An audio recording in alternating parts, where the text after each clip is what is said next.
La petite enfance peut-elle faire face à la dure réalité de la vie?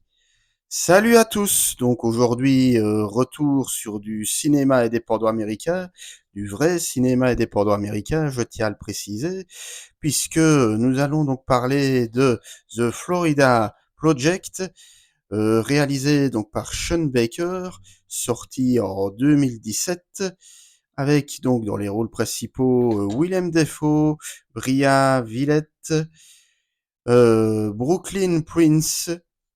Là, alors le résumé en quelques mots, donc c'est l'histoire d'une petite fille, donc Mooney, âgée de 6 ans, porteur de sacré caractère, qui est en pleine vacances scolaires, en pleine vacances d'été, et qui donc profite de ses vacances dans un motel de la banlieue de Disney World, motel dans lesquels vivent des personnes en situation très précaire, contraints de vivre de petits larcins et autres pour payer leur loyer toutes les semaines.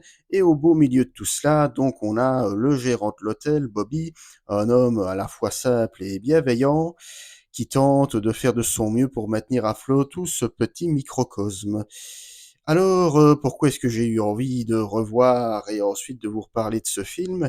Eh bien, parce que, vous le savez certainement, hein, mais la semaine dernière, le réalisateur américain indépendant Sean Baker a obtenu la Palme d'Or pour son film Anora, que bien évidemment je n'ai pas encore vu, dont il n'y a pas encore de date de sortie, et que c'est en fait voilà, donc Sean Baker fait partie de mes plus belles découvertes du cinéma américain indépendant de ces 15 dernières années, aux côtés des frères Safdie et de Jeff Nichols.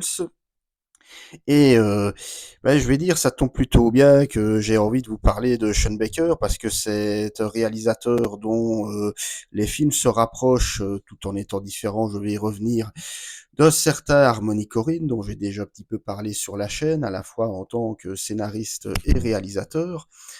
Et donc, Sean Baker, c'est aussi quelqu'un qui s'intéresse donc aux laissés pour compte, aux exclus du rêve américain, à cette autre Amérique, hein, donc l'Amérique des exclus, des marginaux. Pas pour rien que le film d'ailleurs ici se situe vraiment aux frontières de Disney World.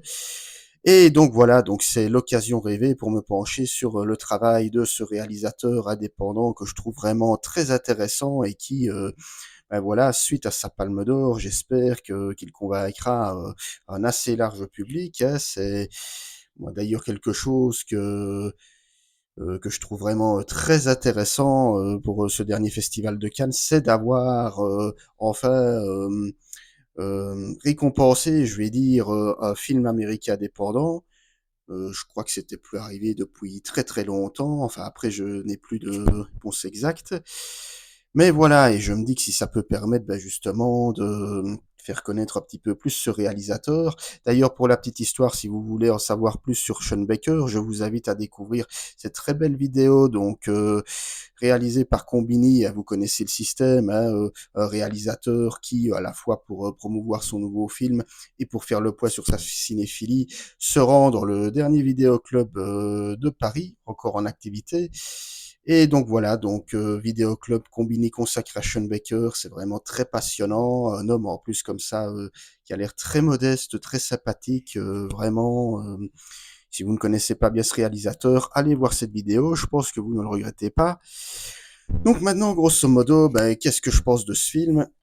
Alors c'est un film, The Florida Project, que j'ai vu au moment de sa sortie en salle, donc début 2017, et qui fait un peu partie, je vais dire, de ces films ovni. J'étais allé le voir complètement par hasard. Ce qui m'avait un peu motivé, c'est que j'avais entendu dire qu'il s'agissait d'un film américain indépendant. Je pense que vous suivez la chaîne depuis un moment, donc vous savez à l'amour que je porte au cinéma américain indépendant. Et voilà, vraiment, je ne l'ai pas regretté du tout. Surtout quand il s'agit de parler de l'Amérique profonde, hein, en quelque sorte, avec sa galerie de personnages comme ça doux, amers, de gueules cassées, auxquels on finit par un peu s'attacher malgré leurs défauts évidents. Et ici, ce qui m'a marqué dans ce film, c'est que c'est un film très différent de ce qui se fait d'habitude.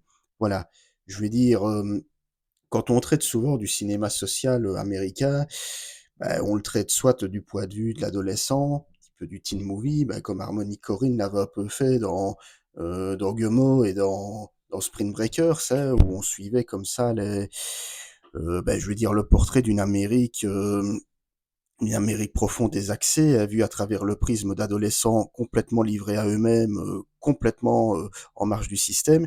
Et ici, Sean Baker, il choisit le point de vue des enfants, à travers le regard de la jeune Mooney, qui, malgré elle, voilà, vit avec une mère, une très jeune mère d'ailleurs, qui est complètement immature, qui voilà, qui tente malgré tout de survivre et d'offrir un minimum d'avenir à sa fille, mais qui voilà, étant donné qu'elle ne travaille pas, qu'elle n'est pas intellectuellement très élevée, hein, je veux dire, il faut bien le dire, que qu'elle est également très vulgaire, eh bien forcément, voilà, on ne s'est pas beaucoup avancé, je vais dire, avec ce genre de personnes. Et donc, sa fille, donc Mooney, qui est complètement livrée à elle-même, passe sa vie à s'amuser avec ses petits camarades. Et c'est à travers ce prisme que Sean Baker a voulu raconter son film. Et alors, ce qui est très intéressant, c'est que justement, le fait qu'il opte pour le point de vue d'enfant, il dit que en fait, il ne cherche pas justement à faire du glauque. Donc c'est-à-dire qu'il est conscient de la dure-réalité et d'ailleurs, on va pas se mentir, il y a des moments très sombres, hein, dans le film, je vais y revenir. Mais voilà, il ne cherche pas à montrer du glauque. La preuve, c'est que le motel dans lequel vit Mooney, sa mère et les autres habitants est, je veux dire, est peint en mauve. Je veux dire vraiment un mauve comme ça, très très fluo, très coloré, vraiment mauve pastel. Et c'est justement pour masquer la dure réalité des choses. Voilà. Donc Sean Baker voulait vraiment s'éloigner du sordide. Hein, il ne voulait pas, voilà, que son film se déroule sous voilà, sous des ponts crasseux ou ce genre de choses qu'on a pu voir, notamment chez Harmony Korine. Ici, voilà, il décide d'opter en plus pour un motel aux couleurs mauve pimpante, situé qui plus est juste à l'arrière de Disney World, ce qui n'est pas pour rien non plus. Manière de dire que, voilà, derrière le merveilleux, hein, représenté par le parc Disney World, il y a une toute autre réalité, beaucoup plus sombre et dérangeante. Et d'ailleurs, le film, hein, c'est pas anodin, s'ouvre sur le célèbre tube de Kool and the Gang, il y a Celebration, voilà, ce qui ne sort pas de nulle part non plus, hein, c'est une manière aussi de dire que c'est à la fois le début de l'été et donc des vacances pour les enfants, et que ce serait une manière pour eux de s'échapper de cette dure réalité, voilà.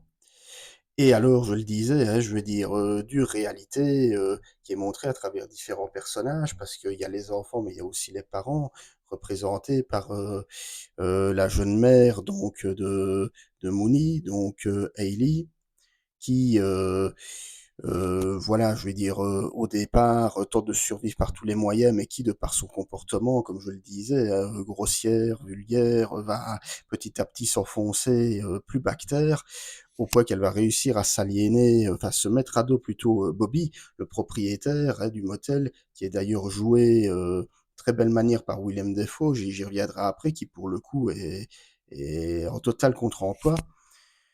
Et voilà, donc cette jeune mère qui passe sa vie à s'engueuler un peu avec tout le monde pour 3 fois rien, voilà, qui, dès qu'il y a une bagarre qui éclate dans le motel, elle va commencer à être la première spectatrice, et alors elle va finir par comprendre que ce type de comportement, va la mener, à s'enfoncer, hein, voire même, des fois à, je vais dire à aller jusqu'à, s'adonner à la prostitution pour pouvoir payer son loyer, qui, je le rappelle, se fait ici toutes les semaines et pas une fois par mois comme c'est le cas plus souvent.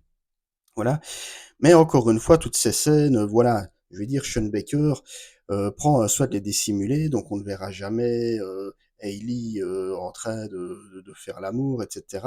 Puisque c'est vraiment, tout est montré, je veux dire, à travers le regard d'enfant. Et d'ailleurs, ce que je n'ai pas encore dit, c'est que c'est l'été, donc je vais dire, on a droit comme ça à des plans d'ensemble très ensoleillés, également aussi à des décors, je le disais, très, parfois par moments un petit peu kitsch avec les on comprend vite qu'on est tout près, du parc Disney World, là, je veux dire avec comme ça des grosses maquettes de fusées, des jardins comme ça, très verts, enfin très vert flashy, un camion de glace pas très loin. Donc il y a vraiment un côté comme ça à la fois un peu conte de fées, je vais dire, histoire de mieux faire passer, la pilule. Et en soi, ben, on peut pas reprocher à Sean Baker d'avoir voulu se sortir un petit peu des clichés qui ont tendance à plomber un peu ce genre de film social, hein, je veux dire, voilà, hein, je le disais, décors sordides, etc. Après, c'est aussi sa limite, parce qu'autant ici dans Florida Project, ça fonctionne ben, parce que les enfants on s'y attachent, voilà, hein, malgré que ils sont livrés à eux-mêmes, que Mooney, parfois, malgré elle, adopte le comportement de sa propre mère. Mais malgré tout, voilà, on parvient, je vais dire, enfin, à éviter, je vais dire, de louer le sordide, mais parfois, mais ça j'y reviendrai quand je traiterai d'un autre film de Sean Baker que pour le coup je n'ai pas aimé, qui est Red Rocket, où là justement dans Red Rocket, à trop vouloir à un moment donné faussement enjoliver la dure réalité, ben finit un peu par se casser les dents. Mais en tout cas, ici, dans Florida Project, on a à la fois le regard des enfants, on a également celui de Bobby, le propriétaire, enfin l'homme à tout faire, même de ce motel. Je le disais, joué par Willem Dafoe. Willem Dafoe, qui ici est d'une sobriété absolument extraordinaire, à milieu de ses rôles de méchant qu'il a pu incarner dans, voilà, dans Spider-Man, dans Sailor et Lula, hein, enfin, je veux dire, vous connaissez Willem Dafoe, bon, Willem Dafoe qui est capable de tout jouer, hein, qui n'a pas fait que des psychopathes ou des tordus dans tous ses films, mais dont on connaît bien le faciès, on sait qu'il est capable d'aller très loin, comme ça, dans l'extrême, quand il s'agit de jouer les fous furieux. Ici, il est très sobre, très doux, on voit bien que même face aux crises d'hystérie et de colère d'Hailey, il reste calme, il fait tout son possible pour l'en sortir, donc vraiment un homme bien, qui aime les enfants, qui se préoccupe également de la sécurité des enfants, hein, notamment cette scène très bonne où il chasse un individu un peu louche qui rôde auprès des enfants. Donc vraiment, ben, Willem Dafoe, qui, je l'ai appris il y a pas longtemps, a été nommé aux Oscars pour ce rôle, et j'ai envie de dire, c'est peut-être dommage qu'il l'ait pas eu, parce que vraiment, ça prouve le grand comédien caméléon qu'il est. Voilà. Au niveau des nouvelles performances, ben, on a celle donc de Bria Vinette, désolé pour le prénom, qui pour le coup était une actrice amatrice, dont c'est le premier rôle ici et qui apparemment a passé son audition via Instagram. Ce qui a beaucoup plu à Sean Baker, c'est qu'elle était de naturel, enfin, non pas qu'elle correspondait à 100% à son personnage dans la réalité, j'ai envie de dire heureusement, mais elle a tellement impressionné Sean Baker par son naturel et son réalisme que voilà, elle a eu tout de suite le rôle, et Bria Vinette, bah, qui depuis a joué, marrant quand même les coïncidences, dans le film The Bee Gees Bomb de Harmony Korine aux côtés de Matthew McConaughey. Donc voilà, elle est semble, etc. Une interprétation, bon, on peut le dire, hein, vraiment criante de réalisme, hein, même si Hailey, qui de prime abord est un personnage détestable, on finit un petit peu par comprendre son geste, hein, qu'en fait, malgré tout, ça reste une maman. On voit qu'elle se préoccupe quand même un peu du sort de sa fille, et que même elle n'hésite pas, hein, de temps en temps à gronder sa fille, même hein, quand elle se met un peu à faire les 400 coups. Voilà.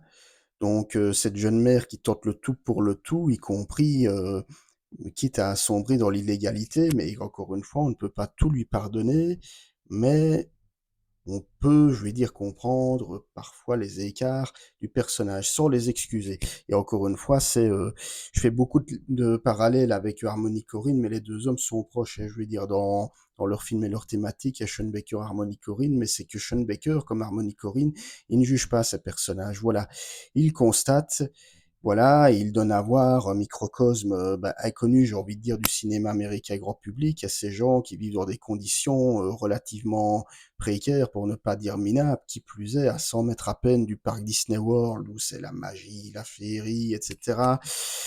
Et encore une fois, type de réalité qu'on n'avait pas encore vu dans ce genre de film indépendant, hein, et je pense aussi que c'est ce qui a fait que le film en son temps a un peu fait l'effet d'un électrochoc dans le bon sens du terme, notamment au festival de Sundance et de Deauville où il a été présenté. Et pour le coup, c'est le film qui a commencé à peu faire connaître internationalement Sean Baker, parce que les films suivants, enfin non, le Tangerine et Red Rocket, et donc prochainement Arona, eh bien, vont avoir l'honneur de se faire connaître. Alors que je vais dire avant Florida Project, ben, je vais dire ces films que je n'ai d'ailleurs pas vus et c'est bien dommage, sont très difficilement trouvables. En espérant que la sortie en salle d'Arona et son potentiel succès ben, puisse vraiment le faire connaître un petit peu plus internationalement et pourquoi pas aussi du grand public, hein, parce que comme je dis, Florida Project, c'est pas proprement parler un film glauque, hein. Je veux dire, même s'il y a des moments où voilà, ça crie beaucoup, ça va même parfois très très loin dans l'hystérie, au point que des fois ça peut mettre un petit peu mal à la tête. Mais encore une fois, hein, quand on veut se rapprocher au plus proche de la réalité, ben, parfois il y a les franco. Mais c'est vraiment pas un réalisateur, je vais dire, qui privilégie le glauque avant tout. Il y a un côté, comme je dis, hein, quand même de pas commercial, hein, je veux dire, vu que je le dis, on reste dans du cinéma indépendant, mais il y a vraiment quand même un côté grand public, ben, représenté, comme je le disais, à travers le regard des enfants. D'ailleurs, au niveau des références, on peut en voir aussi un petit peu aux 400 coups de François Truffaut.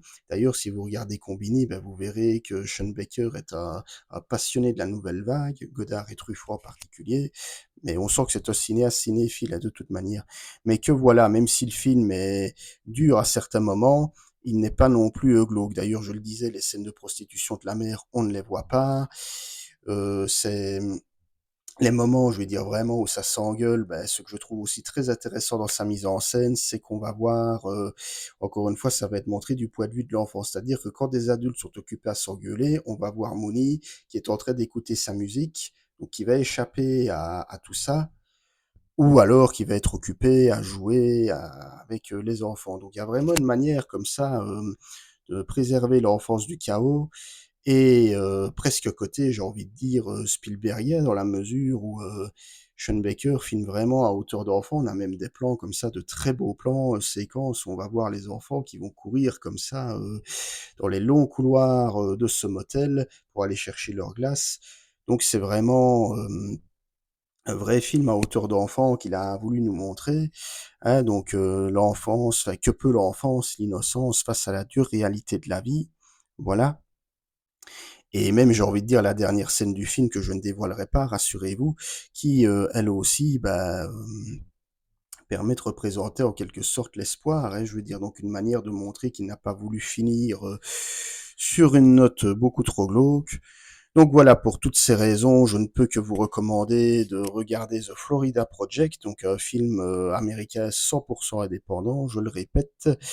Euh, voilà, si vous ne connaissez pas encore Sean Baker, vraiment n'hésitez pas à le regarder. Sean Baker, dont je reparlerai beaucoup, et ça permettra également de continuer mon petit bonhomme de chemin dans le cinéma indépendant, après avoir parlé d'Harmony Korine, de Larry Clark, de Todd Solondz ou de Greg Araki, ben voilà, une occasion pour moi de parler de Sean Baker, qui plus est palmé pour mon plus grand plaisir. C'est peut-être d'ailleurs mon seul et unique plaisir de ce dernier festival de Cannes, je ne vous le cache pas.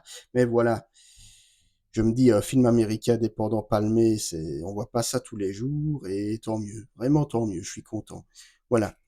Donc, si vous avez aimé cette vidéo, comme d'habitude, likez-la, partagez-la auprès de vos proches. N'hésitez pas à me dire dans les commentaires si vous avez vu le film, ce que vous en pensez. On en débat dans la joie et dans la bonne humeur.